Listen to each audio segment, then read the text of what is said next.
just completed the preliminary walk around as far as just getting my general shots and shots of the panels. I'm looking for the cosmetic imperfections.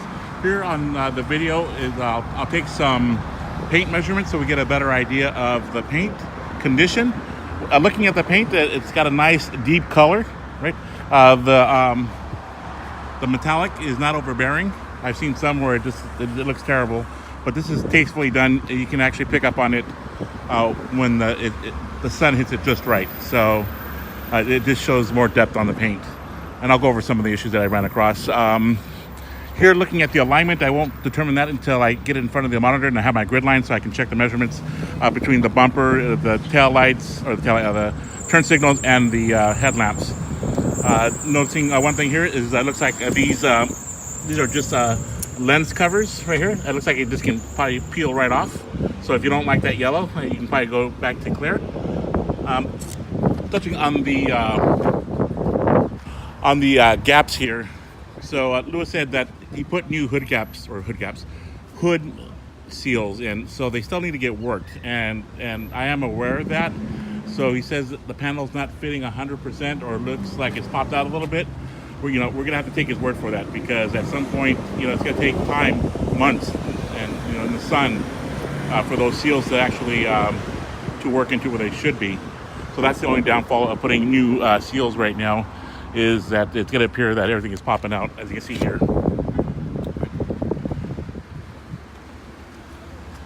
So maybe if there's some pictures before he put the seals on there, we could see how the panel fit. But this is the way it looks right now. All right. Let's get some meter readings. And this paint meter here measures in the thousandths of an inch. So we got 10 thousandths of an inch. When we get this reading, 19.7, that's just an indication of a body filler. Quite a bit of it, because I can't even get a reading now. So the panel has been worked here. Okay, moving on. 19.14. So it looks like we've got some more here, and then it kind of clears up a little bit down there. All right, let's get the cowl. 15, 6, 9.5. 12.5. Okay, those are decent readings. We're not gonna get the consistency that we'd see like on a newer car, because those the paint is painted by machines, and so it's actually done with the utmost precision. Looking at the ride height, I asked Lewis to set the car to the level that it would need to be for you to drive it comfortably.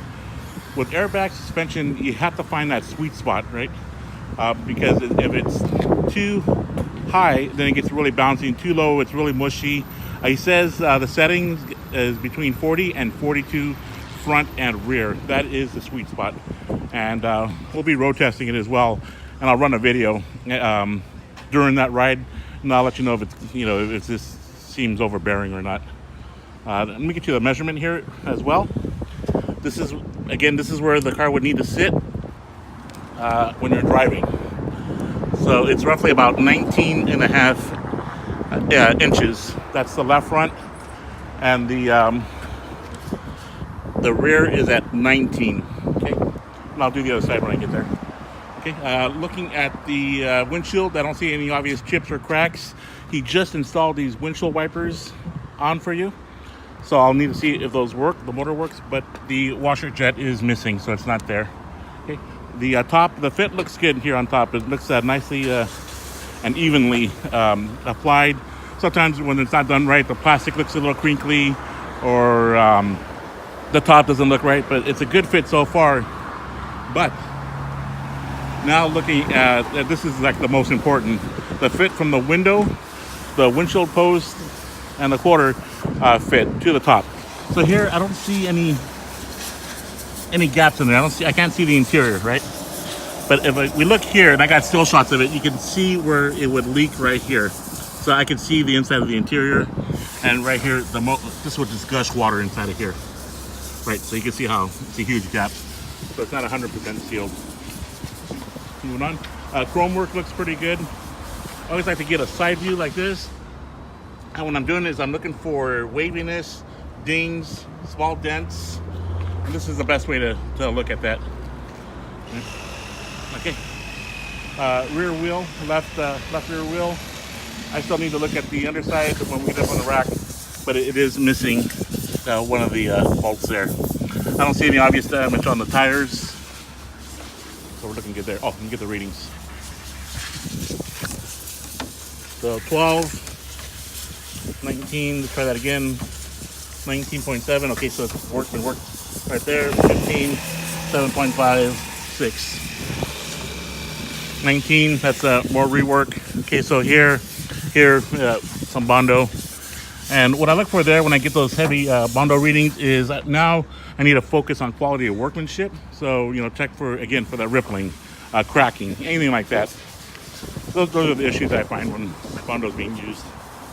I mean, at some point, the Bondo is used on most repaints, but it's typically like a real feather light. But those areas where I get those heavy readings, it's been applied a little thicker. Back end looks pretty good. Deck lid, 8.5, 9, 19.7 here. So this area has been worked again. Here's a shot of the convertible top from this angle here. Here on the deck lid, there's no latch here. Like a release or a lock. So it just kind of opens and closes as you please. But Lewis says that it stays closed when you're driving, but typically there'd be like a latch that you would have to pull to release the latch. Okay, real quick, let's just do a quick little side angle here.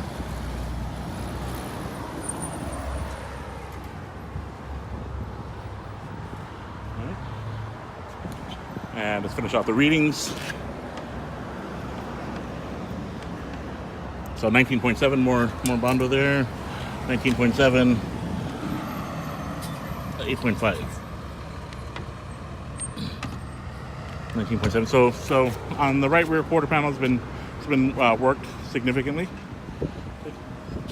Right wheel tire, and here I'll need to demonstrate the passenger door, because that one was kind of difficult to close. And so Lewis actually, because when I closed it, well, see, it's already getting better. So when I closed it, I don't like to slam cars, especially when I don't know them that well. It was kind of like this, where it seemed like the gap was excessive. Lewis said that he had put new seals in there, so those need to get worked. So you gotta put your arm into it. So obviously doing that, I want to make sure that nothing's getting chipped. But you can see that it's closed flush now. But you are gonna have to put your arm into it. All right, let's get the back reading here. This one here, right rear is at 19, right? And then here, looking at the top again, we got the gap there. We can kind of see inside. And I think it was here on the top end where you can see it's just, it'll just pour water in there. And then here as well. The seal on the upper windshield post looks pretty good. And moving on, let's get the measurement for the right front. It's at 21 inches, and let's do a quick comparison.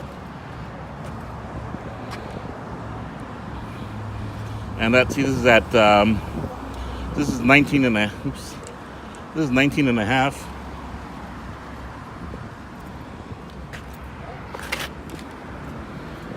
That's 21. So that's a big difference right there. So we know it's uneven. Let's do the rear again. 19.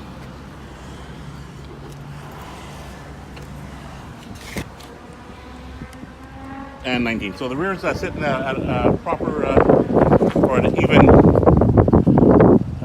distance there. It's just the fronts that was off quite a bit. All right, moving on. Here's a quick run of the front storage compartment. So I tried to look behind the panel here, but I want to take a look at the wiring, but I can't get that. I already tried messing with it a little bit here, but always check the connectors, see how that looks. Fuel cap, you have to find a sweet spot to lock that down. There's no catch that'll stop you, so you have to know where that's at. Got this pretty thick cord right here, completely exposed. The front end I always like to look at for front impact damage, because it's really common on all cars. But here, when I remove the spare tire, you can see the metal rot right there. So be mindful of that. And then the tag, I've taken pictures of that. Hopefully it comes out where I can see everything. The pump is kind of loosely fit. Actually, I can move it around. But I'm not gonna mess with it too much. I'm here just to record and document. Okay. Let's see if we can sneak a peek back here. And I'll have to look at that later as well. All right. And the tank is on there good. And then you have the spare tire and my camera. Also, there's no tools here, so you have to be mindful of that. If you're gonna drive this all the way back, you're gonna need a jack. You're gonna need the lug wrench, just in case you get a flat. The difference with the top down now, and then when I go to close the doors. So the doors, they got a slight drop to them, okay, but that's not what I'm trying to tell you about. But now they close fairly easy, and now the passenger side, which is a big difference, right? I'd already demonstrated how hard it was to close it. Now, pretty much, I just let it do its thing, and it closes nice and tight. And here's a quick. I still have to go through all the operations inside, and then the battery is located underneath this rear jumper seat. I've had the engine idling for about a minute or so, so it pretty much cranks right over. You know, you just gotta feather the gas a little bit just to give it that initial extra fuel. You have to give it like about 4 or 5 seconds to kind of even out, and then it'll maintain the idle. Pulling in here, I always like to look at the pulleys. Like they're not wobbling; they look pretty straight, dead on. I've already got all the shots of the carburetors. I'll have a better view once I can view the pictures. But I don't see any seepage coming out from the sides as of right now. I still need to review those pictures. Belt was in good shape. Oil level was, I think, quart low. Looked decent. Obviously, we don't check for cross contamination because it is air cooled. You know, I would like to see a nicer setup here for the spring, but it just catches the lip right there. Let me give you a couple revs. It's really responsive, really nice.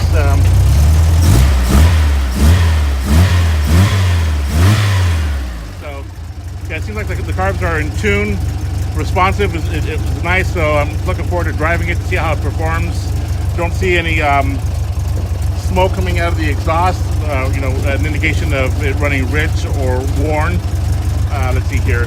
Here, looking at the engine bay, it looks pretty straightforward, but here you can see where there's signs of possible like metal rot or something. Looking on this side, was pretty straightforward wiring. It's a little nicer, but we'll work with what we have. Okay, and I'm gonna take off this breather cap here, where you fill the oil. And what I'm looking for here is any kind of smoke coming out of there. That'd be like an indication of like worn engine components. So it's all decent, and I can hear it internally as well. Didn't hear any heavy clacking like a rods or top end. Go ahead and shut down now. So we're getting ready to put it on the rack here. So I've checked the headlights, taillights work. The emergency flashers, I checked that. He says they work, but I haven't been able to verify that. Fuel gauge is kind of flickering there a little bit. The horn, I couldn't get that to work. Windshield wipers. We know the windshield wiper motor needs to works, but I think he still needs to adjust it. So you're gonna want to make sure that was working. What else? Parking brake is holding. A radio, he says there's a switch, on and off switch, not on the face of the radio, but it's behind it to get that to switch on. So we know that's working because I can hear it. And yeah, getting ready to get it on the rack.